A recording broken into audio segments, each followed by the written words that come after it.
Today's video, I'm going to go ahead and show you how to change the rotors on a 2005 Elantra. It's the rear rotors we're talking about. And while you're doing this, you could also incorporate changing out the calipers and changing out the brakes. Just wanted to show you a shot of how to support your car properly. So you want to make sure you've got the car jacked up, stands in place, because you never want to leave the vehicle on a jack, as that is something that can fail. It's a hydraulic thing. So you want to make sure you've got a mechanical support underneath, and for that we've got the jacks. Always safely jack up the car so that you do not have any chances of it coming down on you while you're working on the vehicle. So I'm going to go ahead and remove the tires, and then we'll go from there. So in order to remove the rotor, we're going to go ahead and remove the caliper first. There are two bolts that hold it in place. It's this bolt right here, and then the lower bolt. We remove the brake pads.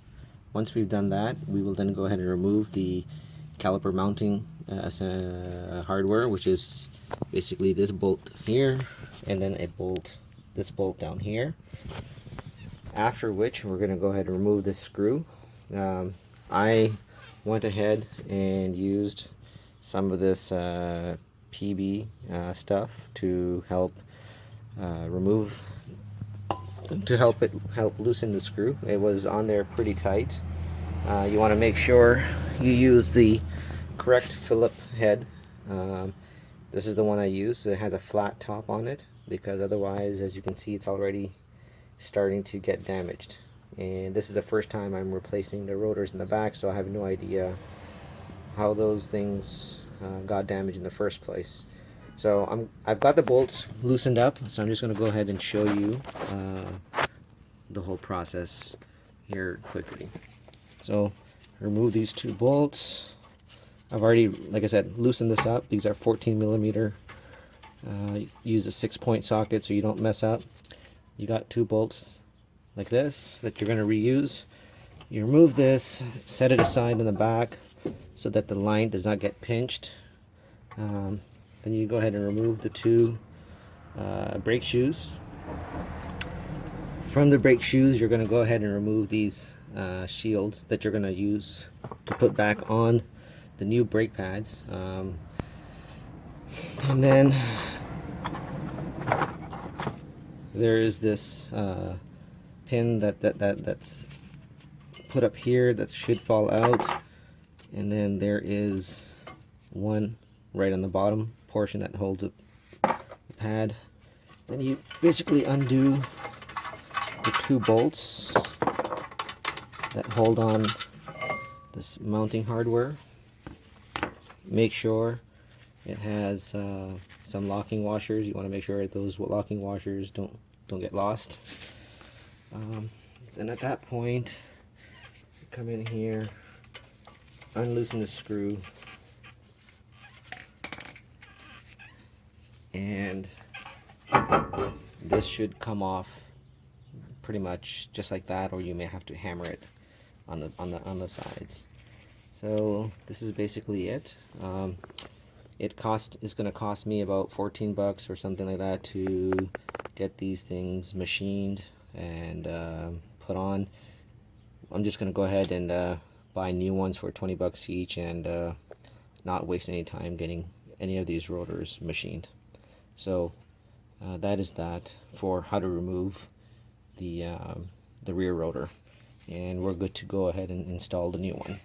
Alright, I've gone ahead and cleaned up the new rotor, removed all the oil just using a brake cleaner fluid. You can pretty much buy any one that you want. I've gone ahead and installed it in here.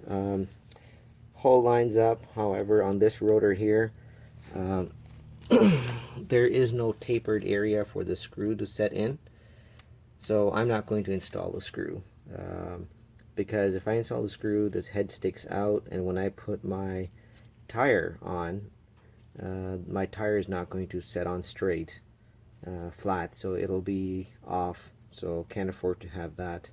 So there is only one hole in the stock thing, and you can see it's tapered, or sorry, I mean there's two holes, but only one of them has a screw. There's only one hole. So this actually allows the screw to set in, and you can see that the rim is touching in those 4 areas. So for me to have this screw sticking up, that's not going to provide a flat area for me to set my tire up against. So there's no need. So I'm just going to go ahead and then install the rest of the items, and I will show that to you as I go along. Okay, so here I've got a setup.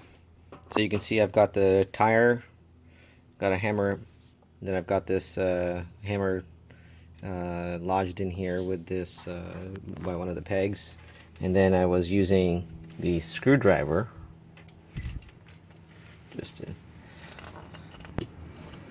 and I was using a screwdriver to open this thing, because as you will apply a force, this rotor is going to want to turn this way. So I kind of did this setup to help me hold the rotor in place while I try to unscrew. Ended up messing up the threads. As you can see, I ended up then going to an impact drive bit to help me see if I can, get it loosened up. That didn't help either.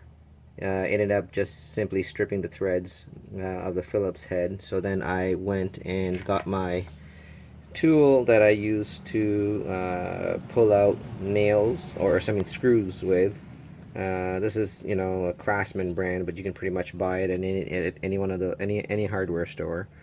Basically, put that in here, and I then insert it into the screw, and then you apply a lot of force inward while slowly turning the bit. Basically what you want to do is try to cut in new threads based on the tip here. As you can, let me zoom out here, right there, you can see it's going to cut new grooves in so it can implant itself, and that didn't work either. It ended up just simply stripping more threads. So I started off with the smaller size, went to the medium, then went to the bigger. As you can see, it drilled out quite a bit. So I was going to go ahead and simply drill out the whole screw. Then I ended up giving this thing a shot again. Remember, the key is to apply a ton of force inward while slowly turning it so that it bites into the screw and holds on, and at the same time will help loosen the screw.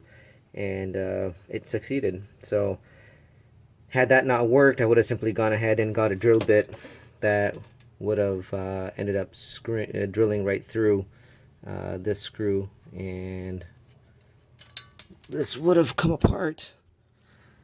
You can see I kind of you can see it's pretty much done through. So I just hammered the edge in one spot a couple times, and then retried the screw extractor with a lot more force, and it worked. So I've got this apart. Just wanted to show you this just in case this happens to you. Not to worry, it's a 5-minute fix. Alright, so I've got everything reinstalled. Basically, I've got new pads installed in here, cleaned up the clips, put a little bit of lubricant on them where the pad sits in them so that they can move back and forth. Install the bracket back on, tighten these bolts, put the pads in, and then install the caliper on. Install this bolt and the lower bolt, this one here, and that's it. Pretty much done. So now I'm just going to go ahead and install the tire, and we should be good to go. Thank you for watching, and I hope that this was helpful in some way. Thank you.